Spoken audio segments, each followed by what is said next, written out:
PMJAY યોજનામાં ગયા મહિને ગેરરીતિ પકડાયા બાદ રાજ્ય સરકારે આજે 5 હોસ્પિટલને સસ્પેન્ડ કરી દીધી છે। રાજ્યની કોઈ પણ હોસ્પિટલ કે ડોક્ટરની કામગીરીને સાંખી નહીં લેવાનો રાજ્ય સરકારનો સંકલ્પ છે। જૂનાગઢ અને ગીર સોમનાથ જિલ્લા વચ્ચે આજે વહેલી સવારે ગમખ્વાર અકસ્માતની ઘટના બની, જેમાં 2 કાર વચ્ચે ટક્કર થતા સીએનજી કારનું સિલિન્ડર બ્લાસ્ટ થતા 5 વિદ્યાર્થીઓ સહિત 7 લોકોના ઘટના સ્થળે મૃત્યુ થયા હતા। સુરત કામરેજ ઉપર 84 ટોલનાકા ખાતે એલસીબીની ટીમે નાકાબંધી કરી હતી, જેમાં વરના ગાડીમાં રાજસ્થાનથી મુંબઈ જતી લોરેન્સ મિશ્રોઈ રોહિત ગોધરા ગેંગના 4 શખ્સોને ઝડપી પાડ્યા હતા। સિરોહી જિલ્લામાં લગ્ન બાદ દુલ્હને કહ્યું કે તે ત્યારે જ સુહાગરાત માટે રાજી થશે જ્યારે તેને બાગેશ્વર ધામ લઈ જવામાં આવશે। પરિવારે તેની જીદ પૂરી કરતા જ દુલ્હન ત્યાંથી ભાગી છૂટી હતી।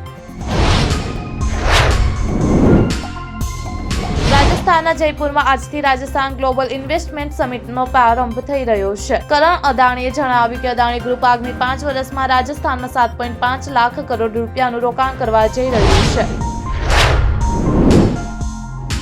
ઝડપી અર્થતંત્રને પગલે સમગ્ર વિશ્વમાં અબજોપતિઓની સંખ્યા પણ બમણી થઈ ગઈ છે। અબજોપતિઓની આ યાદીમાં ભારતે મોટી છલાંગ લગાવી છે। 10 વર્ષમાં ભારતમાં અબજોપતિઓની સંખ્યા બમણી થઈને 185 થઈ ગઈ છે।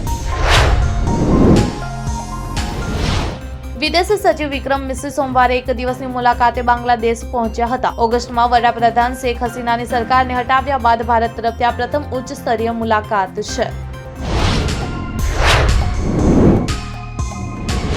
દિલ્હી મુંબઈ એક્સપ્રેસ વે પર પોલીસે ગેરકાયદેસર દારૂ લઈ જતી એક ટ્રક પકડી પાડી હતી। પોલીસે પીછો કરીને ટ્રક અટકાવી તલાશી લેતા તેમાં દારૂનો જથ્થો ઝડપાયો। આ દારૂ ચંડીગઢથી ગુજરાત મોકલવામાં આવી રહ્યો હતો।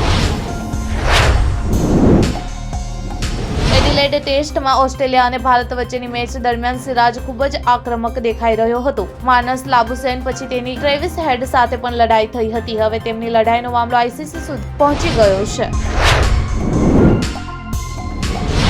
શિમલાથી લઈ ઉત્તરાખંડ અને હિમાચલ પ્રદેશના અનેક શહેરોમાં સિઝનની પ્રથમ બરફ વર્ષા થઈ છે।